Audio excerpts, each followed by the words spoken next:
What up? What up? What up? Yo, what's going on, killer?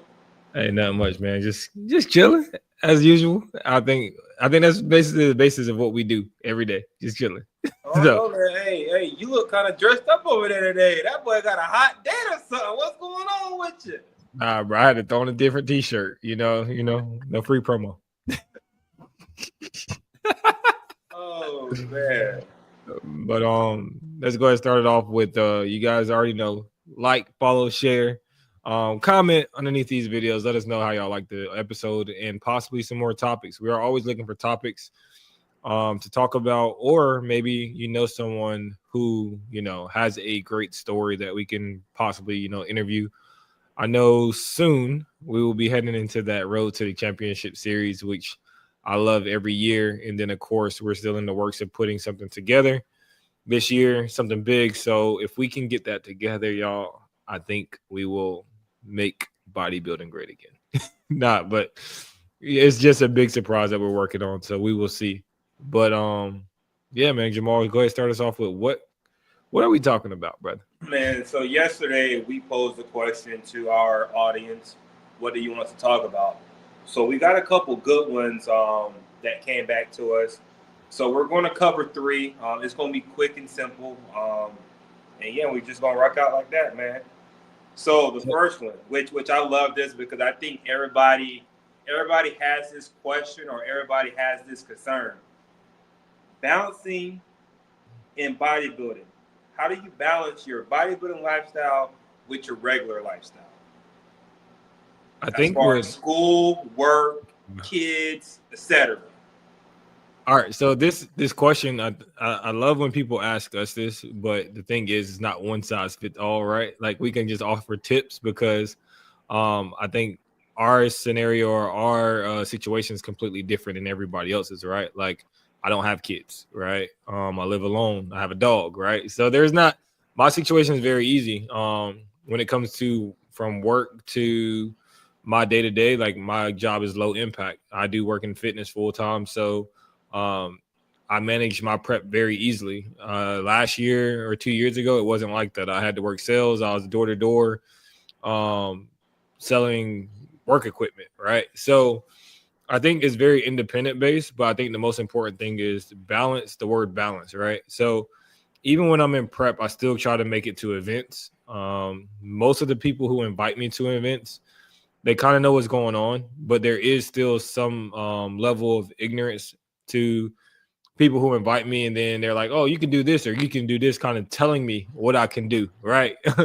When they're not in the sport. But I think other than that, most people who invite me to things, they already know what I'm doing, what my goals are. So I still show up to certain events to a certain period of my prep. And this is just independent. This is me. Now, up to 4 weeks out, or maybe sometimes I shut it down at 10 weeks out where I kind of don't go to events or don't go to things because I like to control all variables. But I got better at it over the years of competing. But probably about that 4 week mark, respectfully, don't ask me to do much just because it's like that's the point where I think everything is scheduled and routine for me. I think this year I do have one event that's like the week before the Yorton. But I think they know that I'll be good regardless. Can you still hear me? I can hear you. Your screen went dark though. Yeah, I don't know what that is. Hold up. I'm gonna just switch to my phone just went dark. That's crazy. Get it locked because on this end, it's like you got a little lock on your screen. Yeah, let's see if I can unlock it. People might see my Hey, back. excuse us, we're having technical difficulties right now. Just bear with us. Yeah, bear with us. As long as you still can hear me, we are good to go. But let's resume this video. There we go. We are back. All right. But yeah, I think I have an event this year. But I kind of already gave the notion that hey, I won't be there, all night, but I'll show my face just because it's a person who I value their friendship. So Nah, absolutely. And for me, I just think, we all got different things going on in our lives, and yes, we all have the same 24 hours in the day, But like you said, my 24 hours is going to be completely different from your 24 hours. Right. Your 24 hours is going to be completely different from the next man or woman 24 hours, right? So I just hate when people throw around the saying, "Oh, well, we all got 24 hours in a day." Yeah, we do, but listen. And at the end of the day, this is a choice, right? We always say that. Bodybuilding is a choice, and with that choice, you got to make sacrifices. So what are you willing to sacrifice? You know, like you said, you're going to an event, but you already said, hey, listen, I'm going to come to the event, but I'm not going to stay all night. You got them friends that invite you out to go drinking, knowing good and well you're in prep. Like, why are you even inviting me out? You know I'm not about to drink with you guys, so it's best if you're not even inviting me. So just make good choices. Make sure the people that's around you know what you're doing, so they don't tempt you to go out and do anything stupid and sabotage your prep. So no, and I guess one piece of advice I got, and I mean, granted, I know we supposed to do things out the kindness of our hearts and do things in that manner, but 100% of the people that I show up for will come to my show, right? So a random person asking me to go out that will never come to one of my shows and don't value what I do, just respectfully, I might not value whatever you invite me to. And it's just honest, right? Because this is something I truly care about. And if there's something else that you truly care about, then it got to be mutual. Absolutely. I agree with you on that. All right, so the next one. How do you define realistic as a natural athlete? I really don't know what that means, but I would love to take a stab at it and, and see what comes about it. So for me, realistic and natural bodybuilding is maximizing your full potential, right? I can't look at somebody like a C-Bum or a Ruffin or Ronnie Coleman and be like, yo, I'm going to be like that natural. That's not realistic, right? So as long as I'm doing everything I can do on a daily basis, making sure I'm, training hard and making some kind of progress, I think that's a realistic expectation and a realistic goal. People may look at me and you and be like, yo, I can never get like that. And that's probably true. You just don't have the genetic makeup. But as long as you're maximizing your full potential and doing what you can control, I think that's a realistic, natural expectation, I guess. Yeah, nah. I second your sentiment because I know with us, it's like, I think I used to always say that natural bodybuilding is comprised of three things: your discipline, your hard work, and your genetics. So whatever is realistic is you take genetics out the picture. Your discipline and your hard work defines what's realistic for you and your natural goal. And then you add in the genetics. Like a lot of people want to compare our genetics with their genetics. Like that's not what you do. How hard can you push yourself and how disciplined can you be for an extended period of time to build the physique that you can possibly build? I mean, like we said, that's why I have a lot of respect. Like I know this sport, it can be catty at times, but I have respect for all champions and anybody who compete at a high level, because not only are we setting the bar for what's possible with natural bodybuilding, it's also a space where you're setting the bar for your gym, you're setting the bar for your clients, you're setting the bar for your family of what can be obtained naturally, not using any drugs, not using like even my family, like they see me lose 40 or 50 pounds over a duration of 6 or 7 months. Then they were like, oh, I could lose weight naturally. I don't have to use, Ozempic. I don't have to do this. I don't have to do this. So big kudos to everybody who is doing this naturally, just because you're showing majority of the people, especially younger folks, that the bar for natural bodybuilding keeps getting pushed higher and higher, and that physiques can be pushed further or pushed as far as they possibly can naturally if you choose to stay that way. Absolutely. And then just because we've been to a couple shows this year, and just seeing these young guys that's coming up 17, 16, dude, they look freaking crazy. I'm like, yo, like, what are y'all doing? So just imagine when they do hit that prime of 25 to 30, man. I think natural bodybuilding is going to be crazy here in the next, I say 10 years or so. Just with all these younger guys coming up in the physiques they have now, man, it's crazy. Not facts. And they say you don't really hit your prime till mid-30s. So, I mean, I know that's a long time to stay natural, but Most guys, if you're training, like I see kids now, and I'm like, bro, I wasn't even lifting weights like that till I got to college. So let alone in high school. I hated weights in high school. So seeing these kids develop, you know, in the teen division, like, dude, your frame is there. Like you just have to add size. And that's gonna come over time. So yeah, bodybuilding has a bright future with all these young cats coming up. No, absolutely. And I think the last one that we can hit on, because I mean, we can really relate to this one right here. Mm-hmm. The importance of making connections beyond the stage. So Okay. I think that's a good one. Some people, if they've been watching our show over the last 3 years, they know that me and you made a connection beyond the stage, and that's how this came about. So Facts. I think connections beyond the stage is very important, man. And I know with the OCB, they try to hit on this. Talk to people at the show. Mm-hmm. Be friendly. Like, talk to competitors at the show, because you never know what can blossom. You know what I'm saying? Yeah, nah, 100%. Like that's like even I think I told you when I went to Ohio, somebody was like, "Man, I'm glad you took the time to talk to us back here." Like, I'm like they're just like, you know, you're such a high competitor and you're talking to us. I was like, bro, like I am a normal individual, right? And I was just like, if I was to carry myself the way that people would perceive someone to carry themselves, then I wouldn't have no friends. I wouldn't be able to meet people. And the thing about it is, like, I like meeting people from all over, just because, just hypothetically say, hey man, let's go to New York. First thing we can do is call Rare Breed, like, yo, Rare Breed, can we come work out at your gym? Can we come hang out? If we go to New Jersey, I'm pretty sure we could call on Nonstop David. If we go out to Arizona, I'm pretty sure I met a few people out in Arizona. I know people in Florida.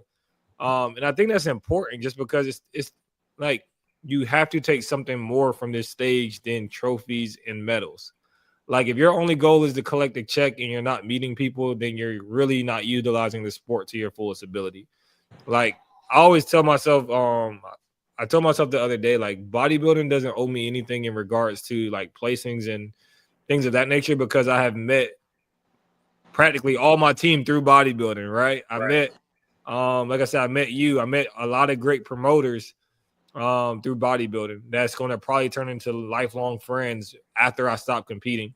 Of course, I think even with the connection part, you may meet people where it's just transactional and it's just, while you're doing this, you're important to them, and then after you're done with them.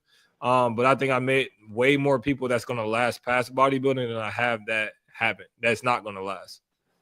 No, absolutely. And with me, like, I'm not trying to toot my own horn or anything, but I just be surprised at how many shows I go to and how many people actually receive me for who I am. They're like, yo, like, you inspire me. You do this, you do that. Keep doing what you're doing. Because I got this complex where it's like me against the world, right? Like, I built that complex. That's what makes me go, right? But then when I go to shows and then I get, you know, all this love from all these people that I don't even know, it's like, damn, dude, like, you're really doing something out here, man. So I think connections beyond the stage is very, very huge. No, facts. And I think even on top of that, like you said, I think there's a lot of, we had a whole episode on fake beefs or people that really has to say things to get themselves going. The difference is you get yourself going by, you know, the world against me. Some people have to get themselves going by speaking on other people, but none of that crap is real. Like, there's no real beef in bodybuilding. Like, unless y'all are really willing to square up on stage or backstage, there's no beef. So that's why I look at it whenever I catch a stray or whenever I see strays getting thrown to somebody else. I'm like, bro, you're not really mad. Like, why are you doing this, right? And like I said, I realize that ultimately it's a thing for themselves. So, but at the end of the day, like, me and Marcus talk junk. Well, Marcus talked junk to me all the way up into no gear. And then we ended up going to get dinner after the show. Hell, I think it was 3 competitors talk junk to me at going on to no gear. And I gave everybody cupcakes after the show. Like, I'm not mad at y'all. You know what I mean? Like, we good. But I think it's one of those things, like you right now.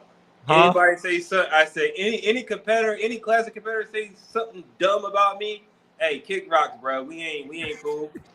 Bye. Yeah, I mean, I just at this point, like I said, I let people talk because I know at the end of the day, it's not real. Like I get, most people have a complex where they got to build that up. I'm just not a person that has to speak on someone else. I'm gonna just get out of bed and get myself going. Yeah. But going back to connections, I think even that, like, I think that's ultimately what led us to connecting off the stage. Because I mean, we'll give him said James, he was just like, man, y'all kind of the same person but different. Like y'all both have a similar demeanor when y'all want to, but y'all different. So then I was like, man, whatever. And then after you hit me up trying to give me advice after the show, I'm like, bro, what the heck? What he on, bro? Like, get out my inbox. But then after we had a real conversation, it led to, you know, this. And Right. like I said, we had a fake beef or rivalry before going into that show. We didn't step on any toes or cross the line, but we had tension. So I think Dude, hold on. That was the funniest shit ever though. Literally, we're backstage at Presidential. I'm like literally right here. You're like right here. We're standing backstage and we didn't say not one thing to each other, bro. Not one thing. and the crazy thing is all the other competitors spoke to me. Like everybody else spoke to me. They're like, "What's up, man? How you doing?" I was like, "Bro, I'm good." This, that, and third. I ain't know you did classic. And then next thing you know, like I was standing right there by you, and I'm looking at you. You looking at me. I'm like, whatever, cool. And then I think after I walked off stage before the overall, I think we fist bumped and was like, "Let's go get it" or something. We had like short, brief conversation, and I was just laughing at it, thinking about it on the thinking back to it. But yeah, there was also one more question that I read. They're like, "Why were we sitting in front of a White Claw tent?" Listen, I skipped that one for a reason. Hey, that Tennessee night, that one Tennessee night, man. Dude, the funny thing is, which these will go to the grave with us, but I think we got some funny pictures of each other. That memory came up in my phone, which is hilarious the other day. But we're gonna quit with the insides. But all right, y'all, you already know we're gonna wrap it up here. But make sure that you go check out that Chula wear, Chula Fitness. Get your briefs, your shorts, your robes, your slippers, whatever you need for your next show. Make sure you go grab that stuff. Maybe even it's a tank top or oversized tee. She got those too. Make sure you use those codes eShell10 or Carolina Muscle. And also, if you guys are looking for any coaching leading into the end of the year, whether it's one-on-one, whether it's off-season or posing, I know I do all three. Jamal does all three as well. So if you guys are inclined and want to reach out and figure out about our coaching and what we offer, make sure you reach out to either one of us. You got anything else? Hey, we'll see y'all next week, man. All right. Peace. Peace.